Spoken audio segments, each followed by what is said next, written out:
হ্যাঁ জান ভালো। তুমি ভালো আছো? এই তো ভালো। তা ঠিক খাওয়া দাওয়া করছো? হ্যাঁ, খাওয়া দাওয়া করছি। তুমি খাওয়া দাওয়া করছো? হ্যাঁ করছি। তোমার বাসার সকলে ভালো আছে? অনেক ভালো আছে।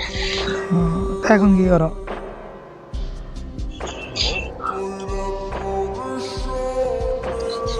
হ্যাঁ তোমার বাসার সবাই কেমন আছে?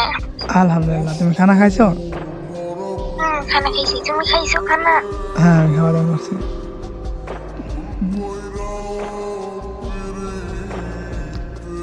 হ্যাঁ জান। বললাম যে গেম খেলবা নাকি তুমি? হ্যাঁ খেলবো, দাও। ঠিক আছে।